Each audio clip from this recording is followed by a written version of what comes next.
हरे कृष्णा। तो ये बहुत एक फेमस श्लोक है। मनुष्याणाम सहस्रेषु कश्चित् यतति सिद्धये यततामपि सिद्धानाम किश्चिन्माम वेत्ति तत्वतः।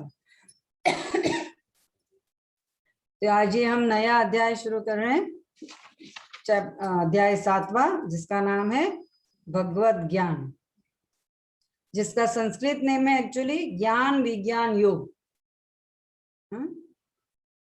तो ये 1 से 6 चैप्टर जो अब तक हो गए, इसमें भगवान ने सारे योग ऑलमोस्ट कवर किए, थोड़ा थोड़ा बेसिक। ज्ञान योग, ध्यान योग, बुद्धि योग, कर्म योग, ये सब अष्टांग योग जो सीढ़ियां हैं भक्ति योग तक पहुंचने के लिए। तो और ये 6 में मेनली कर्म योग को मोर प्रोमिनेंटली भगवान ने समझाया है। तो ये 1 से 6 जो चैप्टर थे वो मेनली कर्म योग के बारे में था, और अब ये 7 से 12 जो है वो भक्ति योग। ये भगवत गीता के 18 अध्याय है ना, तो ये 3 में डिवाइड होती है। जैसे 1 से 6 कर्म योग के बारे में ज्यादा है, और 7 से 12 जो है मेनली भक्ति योग है, और 13 से 18 है वो ज्ञान योग के बारे में। तो ये एक्चुअली अध्याय 6 का जो लास्ट श्लोक है उसका कंटिन्यूटी है, जिसमें लास्ट में जो भगवान ने बताया कि योगी पुरुष तपस्वी से, ज्ञानी से तथा सकाम कर्मी से बढ़कर होता है। तो हे अर्जुन, तुम सभी प्रकार से योगी बनो, और समस्त योगियों में से जो योगी अत्यंत श्रद्धा पूर्वक मेरे परायण है, अपने अंतःकरण में मेरे विषय में सोचता है और मेरी दिव्य प्रेमा भक्ति करता है, यह योग में मुझे परम अंतरंग रूप से युक्त रहता है और सबों में सर्वोच्च है। यही मेरा मत है ना। तो ये भगवान अर्जुन को योगी बनने की सलाह दे रहे हैं। तो ये अभी जो श्लोक है उसके बाद जो इमीडिएटली है, उसमें भगवान क्या बोल रहे हैं? पहले श्लोक में 7 चैप्टर का श्री भगवान ने कहा, हे पृथा पुत्र, अब सुनो कि तुम किस तरह मेरी भावना से पूर्ण होकर और मन को मुझ में आसक्त करके योगाभ्यास करते हुए मुझे पूर्णतया संशय रहित जान सकते हो। तो उनको योगी जो बनने के लिए उपदेश दिया, वो कैसे योगी बनेगा, किस तरह से वो भगवान को जान पाएगा। तो भगवान बोलते, अब मैं तुमको ये बताता हूँ कि मेरी भावना से पूर्ण होकर और मन को मुझ में आसक्त करके योगाभ्यास करते हुए मुझे पूर्णतया संशय रहित जान सकते हो। बिना कोई संशय भगवान को आप कैसे जानते? जैसे इसका नाम ही है भगवत ज्ञान, तो ये भगवान ही बता सकते हैं भगवान के बारे में। भगवत ज्ञान मतलब भगवान के विषय में। ज्ञान विज्ञान योग जो संस्कृत इसका नाम है, ज्ञान और विज्ञान, ज्ञान और विज्ञान डिटेल में भगवान के बारे में भगवान बताएंगे। भगवान के बारे में कोई नहीं जान सकता है, जैसे ये परपट में भी बताया है, ये भगवान को जान पाना मुश्किल है। भगवान को समझना मुश्किल है, सिर्फ भक्तगण ही भगवान को समझ पाते हैं। तो ये देवी देवता भी कभी कभी भगवान को समझ नहीं पाते। तो भगवान के विषय में अगर जानना है तो भगवान से ही जानना होगा। तो ये भगवत गीता स्वयं भगवान बता रहे हैं, ये भगवत ज्ञान दे रहे हैं, और 7 से 12 में पूरा वो भक्ति योग के बारे में हमें बताएंगे, विच इज प्रैक्टिकल। ये जो 2nd श्लोका में भगवान बताया, अब मैं तुमसे पूर्ण रूप से व्यवहारिक तथा दिव्य ज्ञान कहूंगा। व्यवहारिक बोले तो practical, which is possible to do, और वही हमें करना है। डिवोशनल सर्विस, प्रभुपाद बार बार डिवोशनल सर्विस के बारे में बताते हैं। ज्ञान तो है, लेकिन उसको प्रैक्टिकली अप्लाई कैसे करना है वो हमें करना चाहिए। इसे जान लेने पर तुम्हें जानने के लिए और कुछ भी शेष नहीं रहेगा। तो भगवान बोलते ये ज्ञान व्यवहारिक ज्ञान और दिव्य ज्ञान जो मैं अभी आपको कहूंगा वो जान लोगे, फिर आपको और कुछ जानने की योग्य नहीं रहेगा। लेकिन ये कौन जान पाएगा? जैसे आज के श्लोक का हमें बता रहे हैं, कई हजार मनुष्यों में से कोई एक सिद्धि के लिए प्रयत्नशील होता है, और इस तरह सिद्धि प्राप्त करने वालों में से विरला ही कोई एक मुझे वास्तव में जान पाता है। तो ये मनुष्य की 4 लाख योनियां हैं।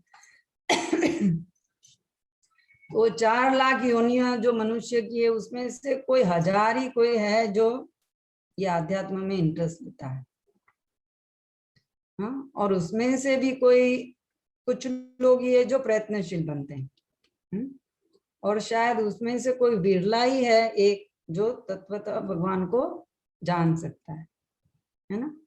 परपट में ही शुरुआत में दिया है कि मनुष्य की विभिन्न कोटियां हैं और हजारों मनुष्य में से शायद विरला मनुष्य ही ये जानने में रुचि रखता है कि आत्मा क्या है, शरीर क्या है, परमात्मा क्या है। ज्यादा करके लोग आहार, निद्रा और भय में इसमें ही लगे रहते हैं। तो ये भगवान को तत्वतः समझना है। जैसे हमने 4th चैप्टर में 9 श्लोका पढ़ा था ना, जन्म कर्म च मे दिव्यम एवं यो वेत्ति तत्वतः तत्तः देहम पुनर्जन्म नैति मानति। तो ये तत्व से समझना, दैट इज मोर इम्पोर्टेंट। भगवान के बारे में लोग जानते तो कि गॉड इज ग्रेट, लेकिन हाउ मच इज ग्रेट, कितने ग्रेट है। तो भगवान की ग्रेटनेस लोगों को नहीं पता है। जैसे ये 6 गुण बताए कि भगवान के सर्वशक्ति तथा ऐश्वर्य, उनकी संपत्ति, यश, बल, सौंदर्य, ज्ञान तथा वैराग्य के विषय में कुछ कुछ जानते हैं। तो ये भक्त लोग को ही ये भगवान के विषय में पता है कि भगवान ही सारे कारण के कारण है। देवी देवता भी नहीं समझ पाते, यहाँ लिखा है ना। कभी कभी बड़े बड़े देवता भी कृष्ण के विषय में भ्रमित हो जाते हैं। मुह्यंती यत् सूरय माम तु वेदना कश्चन। भगवान कहते हैं कि कोई भी मुझे उस रूप में तत्वतः नहीं जानता जैसा मैं हूँ। कोई भी नहीं, देवी देवताओं भी नहीं।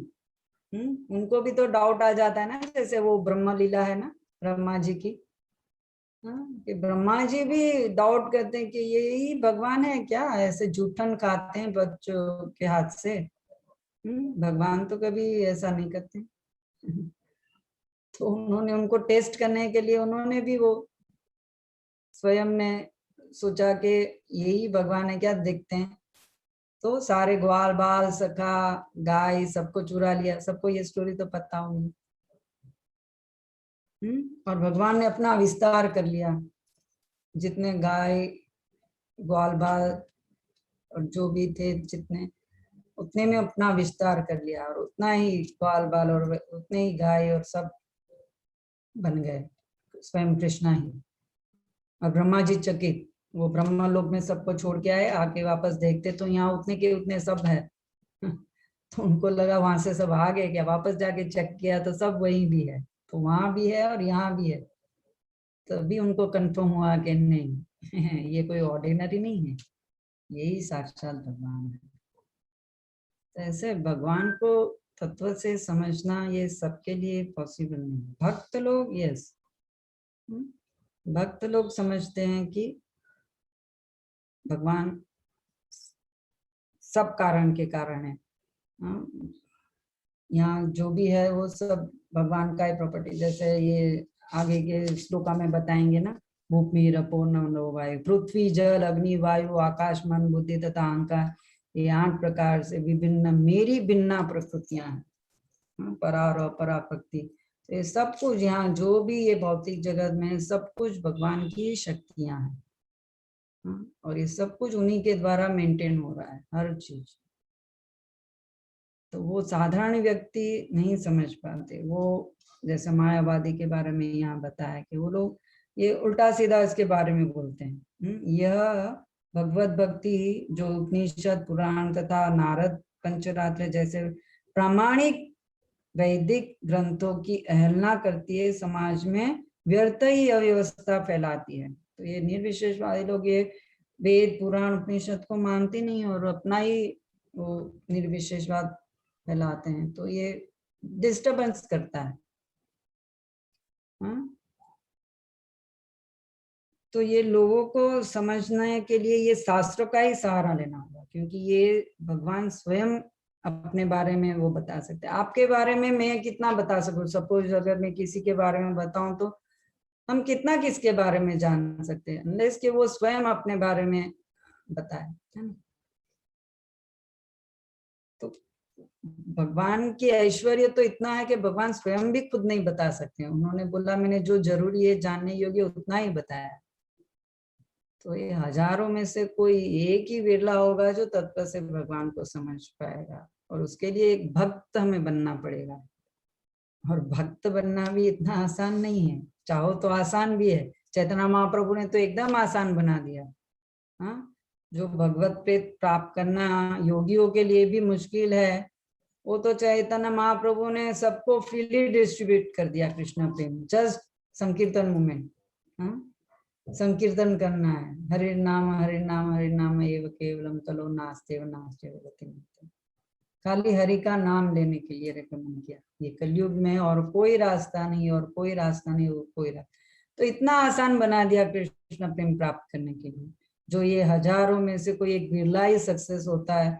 योगियों के लिए भी मुश्किल है, देवताओं के लिए भी मुश्किल है, वो ये हमारे लिए चैतन्य महाप्रभु ने इतना आसान बना दिया कि सबके लिए पॉसिबल, अनकंडीशनल। उन्होंने तो कोई कंडीशन भी नहीं रखी कि ब्राह्मण होना है, क्या विद्वान होना है, या हाँ, कोई क्वालिफिकेशन नहीं। बच्चे से लेके बूढ़े हर कोई भगवान का नाम ले सकता है, और हर कोई भगवत धाम वापस जा सकता है। प्रभुपाद भी बोलते हैं कि किसी ने प्रभुपाद से पूछा कि भगवत धाम जाने को कितना समय लग सकता है। प्रभुपाद बोले 2 मिनट।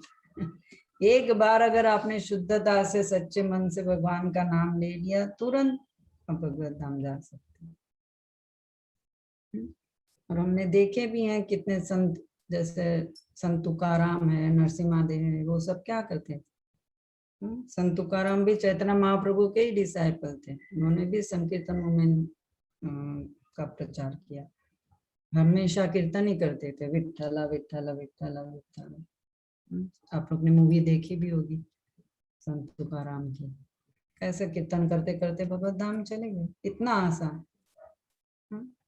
अगर कोई सच्चे मन से श्रद्धा से कोई भगवान का नाम ले, क्योंकि भगवान को तत्व से समझना मुश्किल है।